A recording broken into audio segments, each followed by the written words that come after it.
Welcome back to Tiny Grimes Games. Today I want to bring you a new deck tech, and it's called My Little Nova. And it's based around being able to heal and being a pretty aggressive mid-range deck. So one of the cards that you probably won't see in a lot of Nova Blitz decks is the Rainbow Unicorn. And the Rainbow Unicorn, generally speaking, I think is underwhelming, but it is a 1-drop, and you're healing whenever units come in. Now, the self-healing can be really useful against decks that are trying to burn you out early, but it's especially useful as a combo card with Angel of Retribution. So every time a unit comes into play, essentially, the Angel's growing, which is quite strong.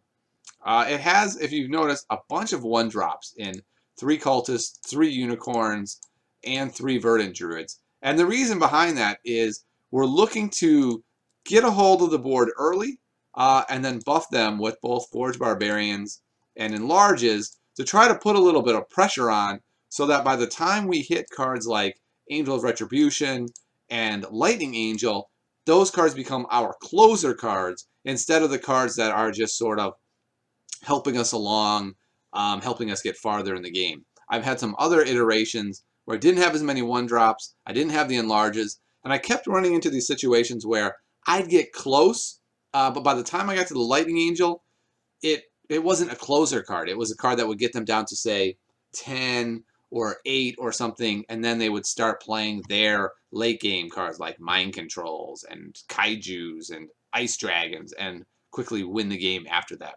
So this iteration is looking to push really hard in the beginning, and by about turn 4 and 5 and 6, you're locking up the game. And generally speaking, games don't go past about 3 turns. People resign very quickly against this deck as you get a Cultist with an enlarge on it and a couple other guys out next to it, and then a Forge Barbarian, and they just say, that's it, no Moss, can't do it anymore, you win Tiny Grimes, I'm out of here. So let's take a look at the deck in action. I've been really liking it so far, so let's see how we can do. Let's see if we can continue crushing people, or if I will look like I don't know what I'm doing here as everyone whoops me. All right, so we got a really bad start. As you noticed a moment ago, I said that one of the goals is to use our 9 1-drops to really take that board early. And so we don't have any. We don't have any 2-drops either. There we go. So that got repaired. So it's not as bad. We'll get this out. The problem is we're going against a deck that clearly is more late game oriented. So missing that 1-drop is going to be more critical than it sometimes will be. So we'll see if we can do some good things here. And we missed again, so we're going to have to just buff her to the moon and see if we win with Fairy Sentry. I mean, we may just win with Fairy Sentry. It's really going to depend on what his other faction is. Because if he's just playing like Ancient Egg and teleporting in a Kaiju, he may not have enough time to actually be able to win this thing. I like his 0 attack there. That was quite nice. I guess we're going to play like this. So this is crazy. This is perhaps worst case scenario for this deck. If that's an Ice Dragon, or a Fire, oh, that's too bad. This really is the worst I've seen this deck play, and we're not going to bother attacking because he'll block there. All right, there we go. Again, doesn't help us that much to play an Archon here because he wants us to kill his Ancient Egg. That's his goal. But we're going to put it out anyway. It's going to be a blocker if nothing else. We're just really hoping we don't miss again. If we miss again, this may very well be game because we're getting into 7 mana for him. 7 mana is a really nice number. And we missed again. So this is really rare with the deck. It has 22 energy in it, specifically to make sure that you're hitting, you're hitting pretty much everything when you need it. So it's a little bit disappointing to see this degree of missing, but that's okay. I think we're actually going to hit his face. Reason being that we're wasting all these turns. Like I said before, we need to close with these 2 cards. If we are not playing the Holy Lights, that we're not going to be able to play them when we draw our energy because we're going to be playing our big threats. So you never know. That 4 damage could be a real difference maker in this game. All right, so he's still not playing anything. He can't find that 7th energy, which is really critical for him to play things like Ice Storm, Phoenix. So if we can lock him out of the 7 energy, oh, we could be okay here. Could be okay. He teleported in Kaiju, right? So we knew that was coming, and that is scary. But we are on pace to win this because we have initiative. As long as he doesn't get that 7th mana, we should be okay. We're actually going to block here. And the reason being, then we get a card. So, and we stop him a little bit. The stopping him doesn't do that much. I don't think that damage is going to be the difference maker. But what is this Holy Light to the face for the win? That's why we Holy Lighted earlier. So, interesting, right? That was like worst case scenario. It wasn't that bad. We were still able to pull it off. We were still able to make a comeback. So, it worked out pretty well. Not great, but we got there, right? As long as we're getting there, we'll call it a success. So this is more what we're looking for. 1 drop, a 2 drop, a 3 drop, some removal, maybe a buff early to really just take this game. And if he wants to block here, that's fine. It's less than ideal because we actually wouldn't mind having him out there with Forge Barbarian and enlarges and such, but card draw is always great too. So this is a situation where we may end up having to use removal to deal with his threats rather than grow our own threats. I'm not entirely sure yet. We'll have to see how it plays out. So far, it's not too bad, though. He only has 2 guys. If he starts buffing them, we might be regretful that we didn't remove things. But he doesn't have buffs other than Crank really in his deck, so that's good. All right, we're going to attack with the Forge Barbarian, of course, and then he very well may block the Cultist here, but if he does, that's pretty fine for us because we really need energy and our 4-drop. So we would have been okay if he had blocked there. It wouldn't have been ideal, but it would have been fine. So we're going to kill one of these guys, I think. Well, we're going to wait now. Okay, we're going to kill that guy. That guy is the most annoying guy he has. Unfortunately, we can't kill him outright. So what we're going to do instead is buff each of these guys. Next turn, we can't kill him outright either, but there's nothing we're playing anyway. We're in kind of a weird spot here this game. We're just going to try to keep pushing. Let's see what happens. He's in a weird spot too, though. He's like, okay, what am I supposed to do here? Is he really going to block there? That's pretty fantastic for us, because now we can just kill him with a lightning bolt. With nothing else we can do anyway. We're going to kill him before he could possibly heal him back up. Interesting. So again, we're going to attack with Forge Barbarian. Yes, he probably blocks here and dies, but he has nothing else in hand. The Cultist is big. I think we win this one pretty easily at this point, because we do have this Lightning Angel in hand. He didn't even get to buff anything. Oh, he's going face. Interesting. That could lose him the game here, since we're going to Holy Light his face and win. This is 2 games in a row where we've actually won off of a Holy Light to the face. And look at our Lord. I mean, oh boy. Not being able to play anything there would have been brutal.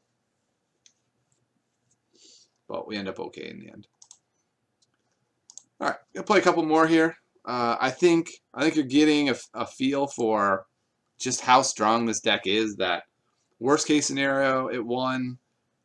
That game felt really dicey. The start was good, but we didn't see a 4-drop. We didn't see enough energy to get to our 5 drops, and we still won. So the deck is very solid. And this is interesting. I actually have to wait for somebody in the queue. This hasn't happened in quite some time. So, I mean, waiting 2 seconds in the queue now seems weird. Go Nova Blitz. That's how you know we really made it. And I say we as a community. Okay, so again, no 1-drop of the 9 1-drops in the deck. My goodness. I may want to buff or add 1 more 1-drop. I'm thinking about that. All right, so we're probably going to remove something. Nope, we're not. He's playing more of a late game deck. So this could be really bad for us. Missing 2 turns in a row. It would have been fine if he wasn't playing a late game deck, but we've missed 3 in a row, and he's playing a late game deck. So I predict that we lose, but who knows? Maybe we'll be able to pull it out. Giving them that extra energy too is rough. I didn't feel like we had a choice there though, because that was our opportunity to play that card. But if you play something bonkers here, we're in big trouble. How much energy does this guy want? All right, we've got our angel. If we get an energy, we can play the Lightning Angel and perhaps be in business, but I may just rush out and enlarge on him. Well, we didn't get it anyway, so we don't have choices. Now the choice... Oh, what a big assassinate. Oh, my. That was huge. Okay. I mean, we could have played another angel there instead of that, and that probably would have been the smarter play. All right, we're going to Lightning Angel here. We're going to wait. Let's see if we can bait him into playing something. He has just oodles of energy. Just oodles of energy. So I can't imagine we win this. He's got 6 cards in hand. He has oodles of energy. He's got to have something good, right? He has to have some way to handle this. And he certainly did. Whoa, tectonic shift. So he won't even see any more energy. So now he's just only drawing good cards. Oh, man. This is going to be a whooping. A whooping. Oh, we're going to play the Lightning Angel. Okay, well, that worked out really well that he rushed that out. There was no... Well, I guess it didn't matter. Like, he was going to kill the weakest guy anyway. But, ugh. We're in some trouble here.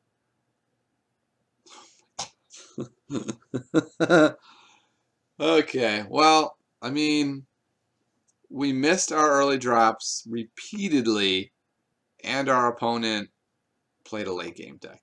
So, I just don't think that there was a real reasonable way out of that scenario. I think that's just a losing scenario at that point. What are we bolting? His face? I guess. I mean, bolting the Mecha Dragon doesn't do much because he has armor. It would only take 1. We still can't block with him. I'm just going to block one of these guys. I'm going to try to get him buffed up more so that we can actually kill that Mecha Dragon. I don't think we'll be able to. I think the Mecha Dragon... Oh, that helps so much. I'm going to do his face. He's a 7. Unfortunately, he has armor. Armor 2, no less. Whoa! Whoa! Well, that tactical nuke should have won it. Oh, man. That was tough. I mean, we knew we were in trouble that game. And we were right. We were definitely in trouble. I think we... I was going to say, I think we have to block. But I don't think we have that choice. He's out of cards, though. Look at this. We finally burned him through his cards, but he's top decking all cards. There's no energy left in his deck. I love Tectonic Shift so much. I've never been able to actually find a deck where I thought it was really strong. But, man, it's hard to evaluate that, though, since we missed all those early drops. We basically gave him that game on a silver platter. I'm just like, all right, we're not going to do anything that makes our deck good. We'll just try to play the late game with you without late game cards. We're going to play the late game with mid-range cards, and you play with Mecha Dragons. Ready? Deal. And that's a pretty tough spot. I mean, you're usually not going to win that. Oh, we get the rematch. That's perfect. Now we can show this guy what our deck is really made of. And this is a much different start. Now we get to go Hellfire Cultist into Enlarge, into Archon, into Angel, hopefully, which will be really different. There'll be a lot of pressure on him that there was not last game. Last game, he could just do whatever he wanted. I don't know what to do here. Do I go Sentry? I think I'd pressure him. I think we really want to put a ton of pressure on this dude and make him not be able to play proliferates and stuff like that. There's a lot of removal, though, so putting all our eggs in one basket is really dangerous. We have a good setup here. I mean, we're pressuring him hard, and this is the point of the deck, right? Is that if he wants to play the late game sit back plan, things are going to get really dicey for him. Whereas last game he could play that plan, and we were just like, "That's cool, man. You do what you want. No big deal." Right? Like playing an Orb of Energy there. That's a really ballsy play, right? Just like whatever. I don't need to play a good card. I'll just play a Blight Druid. And then now he takes a lot of damage. Alright, give me the energy for Lightning Angel. Yes! That is going to be a big one. Okay, no escape to give me draw. Okay, cool, man. Thanks. Please, more Orbs of Energy. What is he doing? Like, it's so funny how much that changes, right? Like, his last game, his deck looked amazing. And now you're just like, this deck looks crazy. Like, what are you doing? Why do you have all these cards that aren't helping you win the game? Whereas last game, because we sat there and did nothing. All right, get that out. I forgot that 7 is Mega Dragon, and so I almost didn't play that in time. Okay, let's play that. And I didn't want him to have an easy target on, say, an Angel of Retribution or something. All right, so that's game. So that's the difference, right? We got our early board, put a lot of pressure on him. He couldn't just sit there and do nothing and then whomp us later. So I'm glad we got the rematch. Take that, Surfer. That's what you get. Messing with Tiny Grimes. All right. Pickerstrom. You're going down. Oh, this is a good start. Maybe not ideal, but pretty. Well, it might even be ideal. I don't know what we want to call it. Uh-oh. Well, why couldn't I play that card? That was a little unnerving.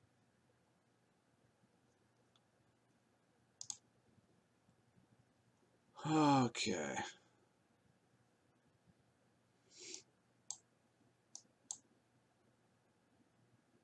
Because I had the Druid, that was an error. I should have Archoned. I checked the text, and it's Nova Blitz. Don't do that. When your phone buzzes and you're playing Nova Blitz, you got to ignore it. You can't answer your text. But I still think he's in pretty big trouble. I did lose a damage last turn, but I think I'm okay.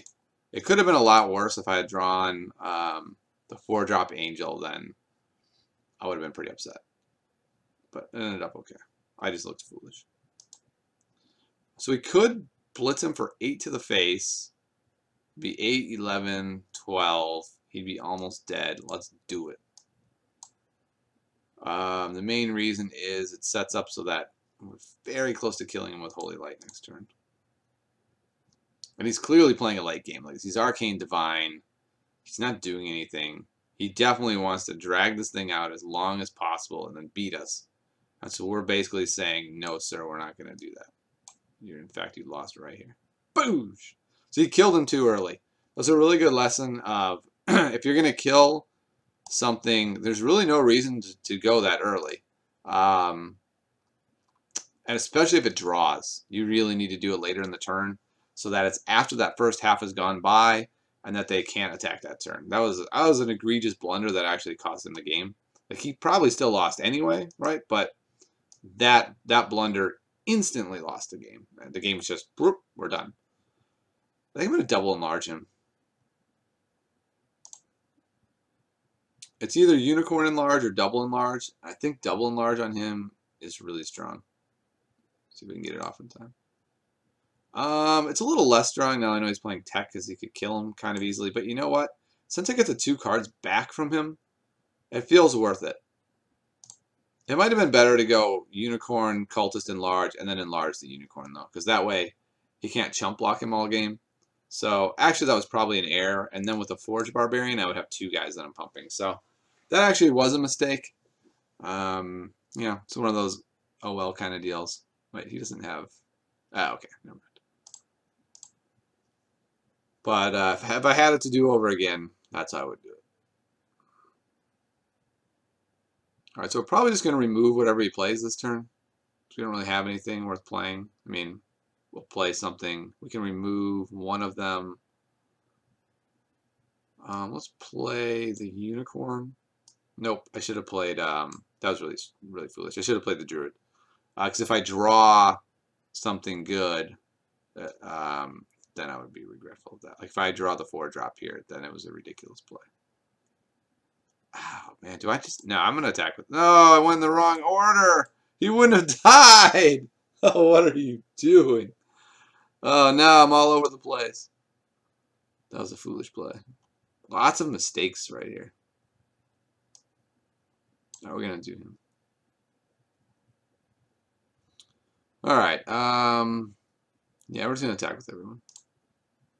Actually, not the unicorn. Since we're not gonna attack with the unicorn, we'll block with him. We'll block him. I don't think he'll attack. Yeah, that's pretty much exactly how I thought that would work out. All right, we got draw out of it, so that's not bad. Unfortunately, it's not incredibly useful draw. We didn't get our big boppers. We can't actually really do a whole lot with this setup. About all we can do. You know what? I am going to attack with both of them. Reason being that I could use the draw. I mean, I could really use an Angel of Retribution or a Lightning Angel. Either one will just about win the game for me. Yeah, so that actually worked out really well. Because now I get to buff him. Buffed him from the Unicorn. Crank that guy. It doesn't even matter for me at all. I just block him with a Verdant Druid or something. Not the Verdant Druid, actually. So we'll block him there. I actually want the Verdant Druid to hang around. Because if we get a Lightning Angel, I'll want to use it. And the next turn I can burn it. And that's fine. Okay. So, there we go. That was exactly the why. So, we should be fine here, I would think. Oh, actually, can we buff him even more? Yep, we got there. All right, one more. Last one with My Little Nova, starring the Rainbow Unicorn.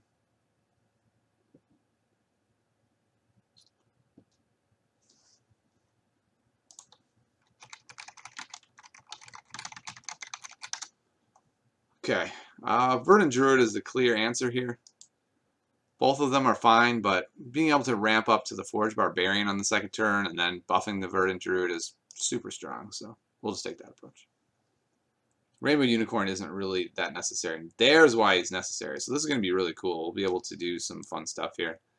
So he's playing a slow deck, right? He's playing Arcane Divine, Circles of Power. He's playing a cool, fun deck that's going to do some awesome things to me. But you know what? We're not going to let him do anything to me. We are going to kill this dude before he even gets rolling.